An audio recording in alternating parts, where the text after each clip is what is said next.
आइए आज सुनते हैं मालती जोशी जी की कहानियों की श्रृंखला में एक कहानी, कौन ठगवा नगरिया लूटल हो।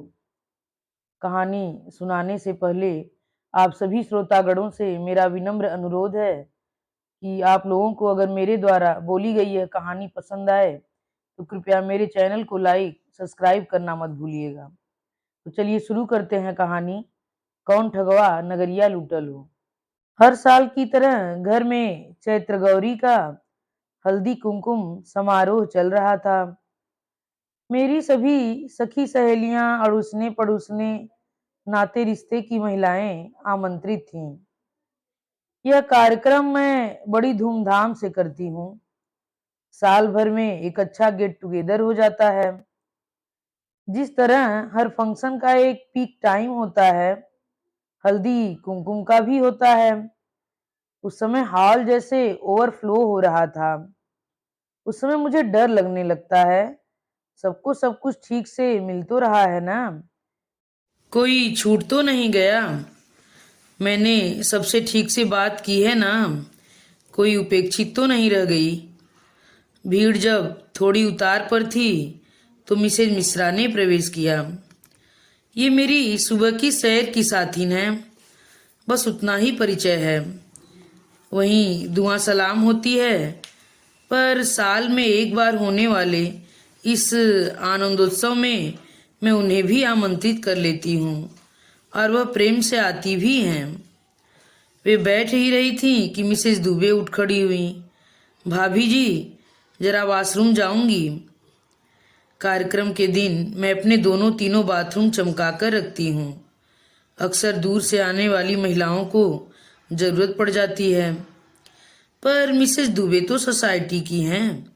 वे सफाई भी दे रही थी कि मैं जरा बाजार चली गई थी, वहीं से सीधे आ रही हूँ। पर मुझे विश्वास नहीं हो रहा था। उनका मेकअप एकदम ताज़ा लग रहा था। उन्हें बाथरूम दिखाकर मैं लौट रही थी कि उन्होंने हाथ पकड़कर मुझे भीतर खींच लिया। फुसफुसा कर बोली, पता है, डॉक्टर मिश्रा आईसीयू में भर्ती हैं। अब मुझे उनकी वॉशरूम की ज़रूरत समझ में आई। उनकी अपेक्षा के विपरीत मैंने एकदम ठंडी प्रतिक्रिया देते हुए कहा, अच्छा, मुझे तो पता ही नहीं था। और मैं हाल में लौट आई। वॉशरूम से लौटकर मिसेज दुबे ने अपना अभियान जारी रखा। मिसेज मिश्रा से बोली, डॉक्टर साहब की तबीयत अब कैसी है? पहले से ठीक है। अभी आईसीयू में हैं? नहीं, परसों रूम में शिफ्ट हो गए हैं। बच्चे आ गए हैं? हाँ, कब से। कनाडा वाला भी? हाँ, वह भी 2 दिन बाद ही आ गया था। बिटिया, बच्चों की परीक्षाएं चल रही हैं, इसलिए चेन्नई वाली बहू भी नहीं आ पाई है। कनाडा वाली ने अपनी माँ को बुलाया है, बच्चों को उनके पास छोड़कर वह आ जाएगी।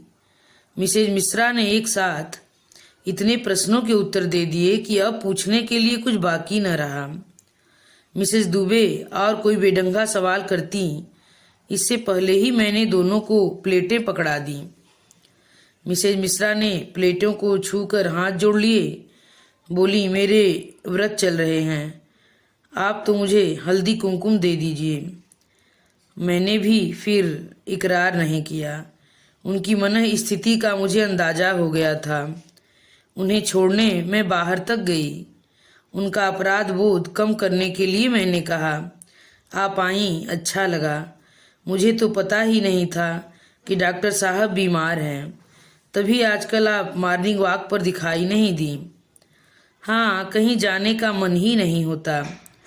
आज भी बहुत असमंजस था।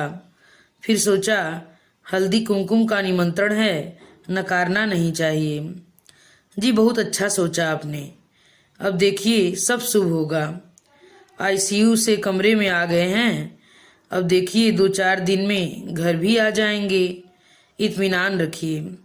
थैंक यू वेरी मच, उन्होंने भीगे स्वर में कहा और चली गई। मैंने अंतर मन से चाहा था और कहा भी था कि डॉक्टर साहब 2-4 दिन में घर आ जाएंगे, पर मेरी सद्भावनाएं फली नहीं। वे घर आए तो, लेकिन महाप्रयाण के लिए। मुझे मिसेस दुबे ने ही यह सूचना दी थी, पर उस दिन मेरी हिम्मत नहीं पड़ी।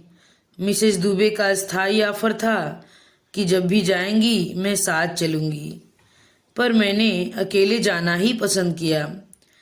5-6 दिन बाद मैंने साहस बटोरा और चल पड़ी। एक क्षीण सी आशा थी कि मिसेस मिश्रा अब थोड़ी सेटल हो गई होंगी। वह खूबसूरत बंगला इस समय बड़ा उदास लग रहा था। शायद मेरे मन की उदासी ही वहाँ प्रतिबिंबित हो रही हो। वैसे माँ कहा करती थी कि मृत्यु वाले घर के आसपास एक अशुभ छाया मंडराया करती है, इसलिए वहाँ जाते मन घबराता है। शायद इसी को आजकल निगेटिव वाइब्स कहते हैं।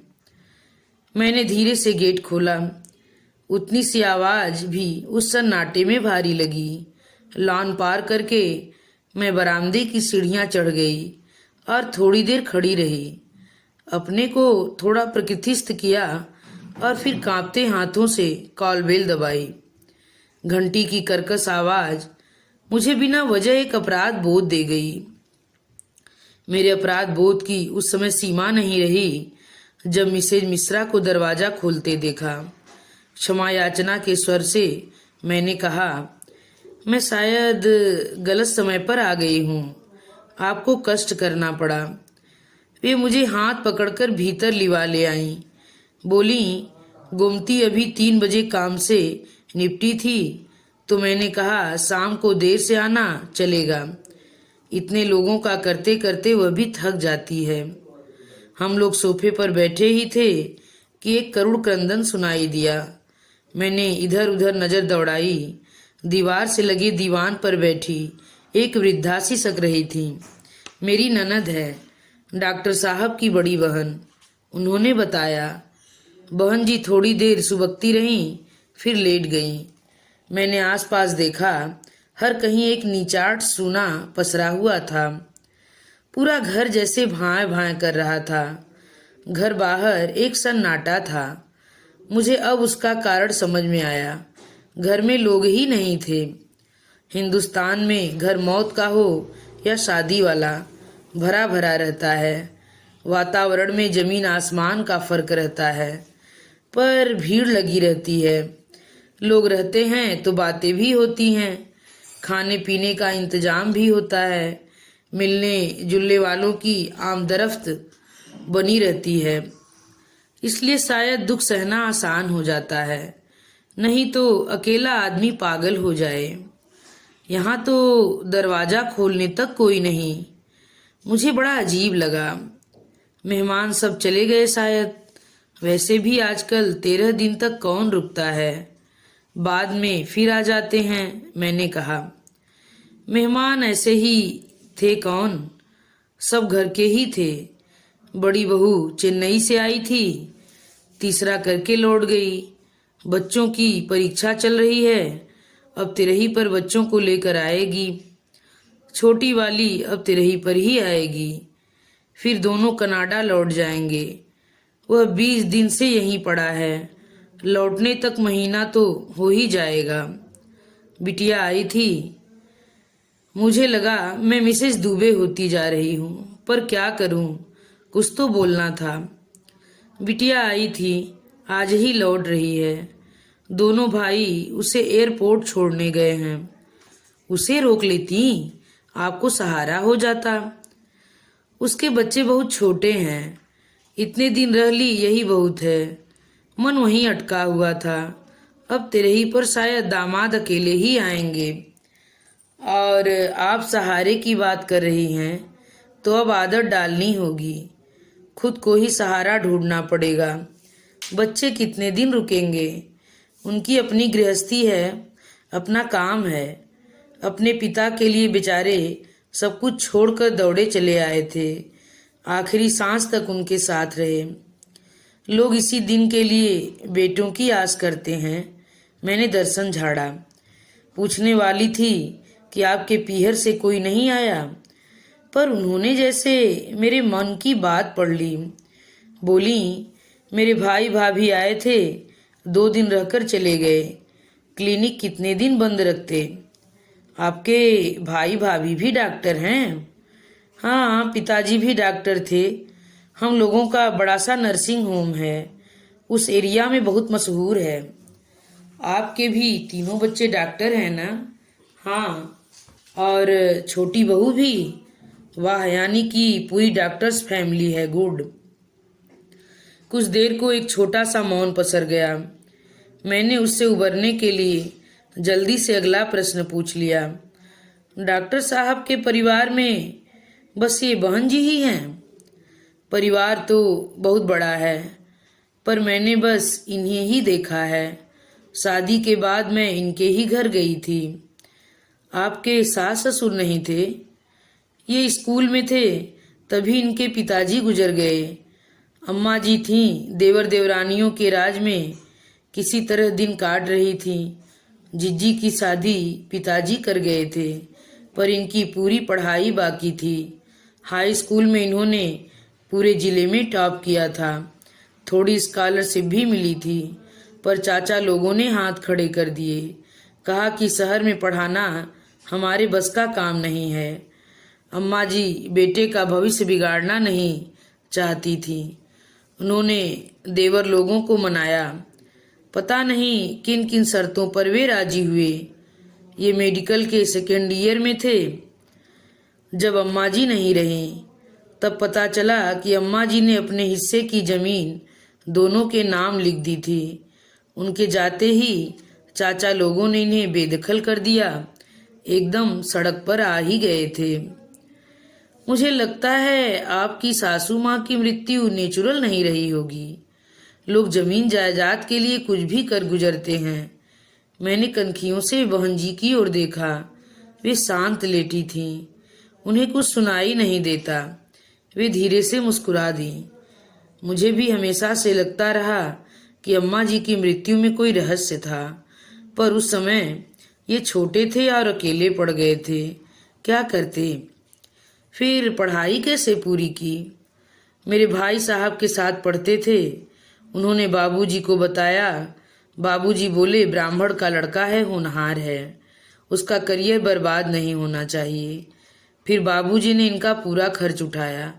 हॉस्टल की फीस भी दी थी, ट्यूशन फीस भी दी। MBBS के बाद PG करने भी भेजा। पूरे 2.5-3 साल ये बाहर थे।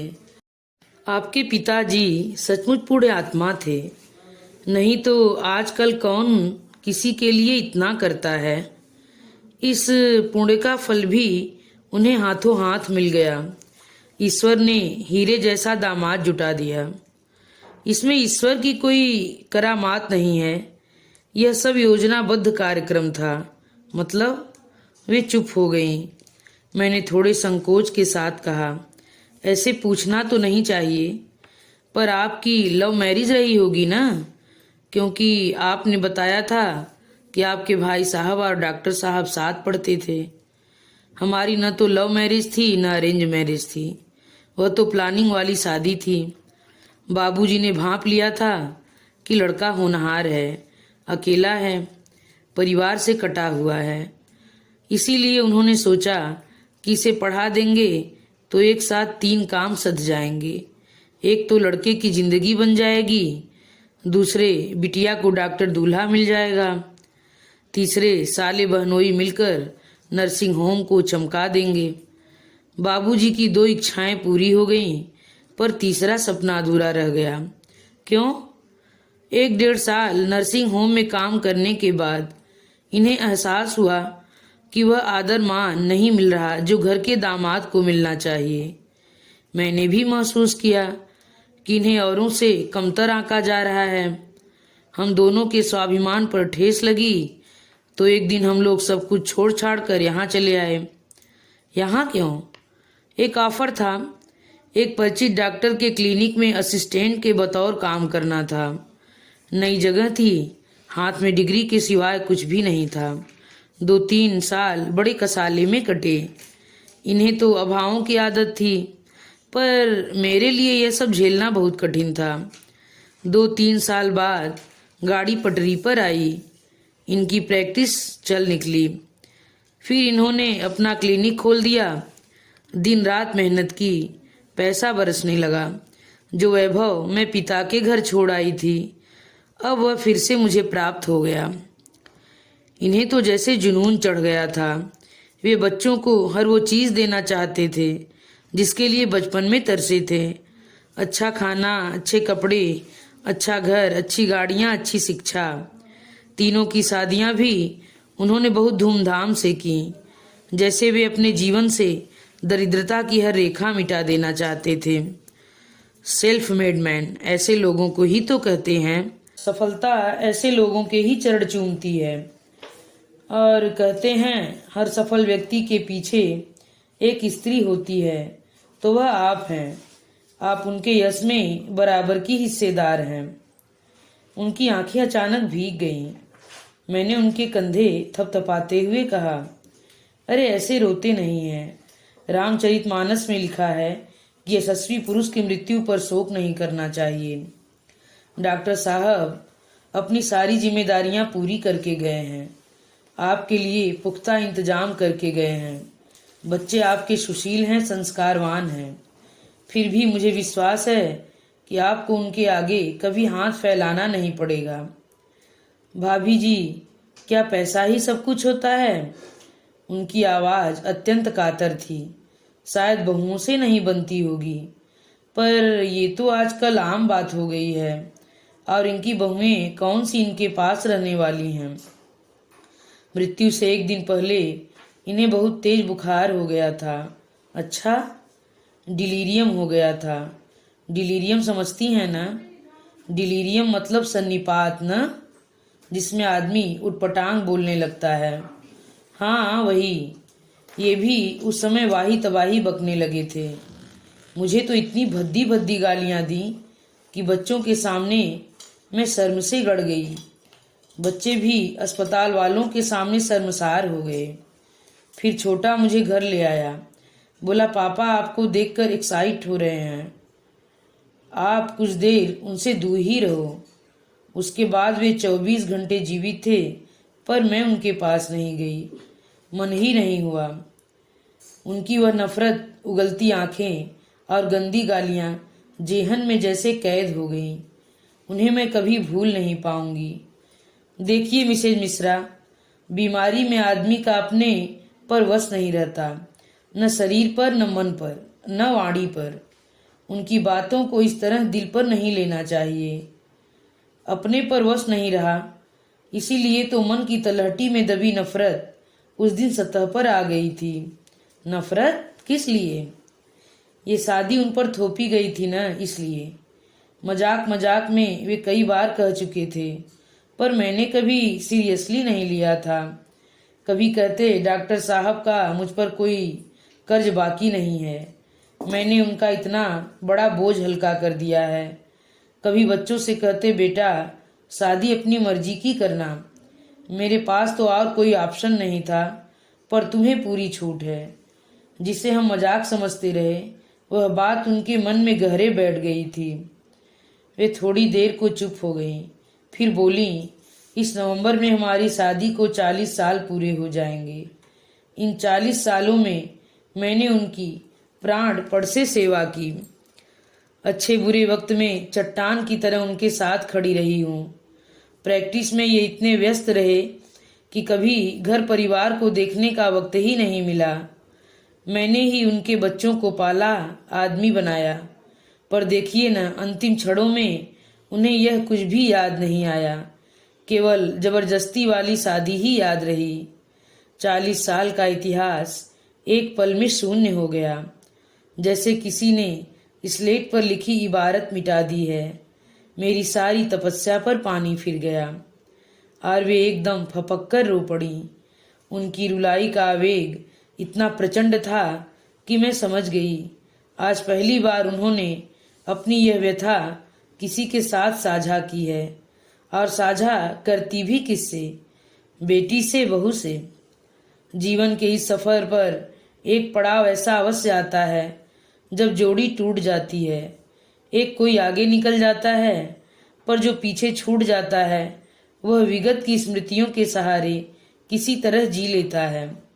मिसेज मिश्रा को सांत्वना देते हुए मैं सोच रही थी कि इस रीतेपन के एहसास को लेकर यह औरत कैसे जिएगी, कितने दिन जिएगी।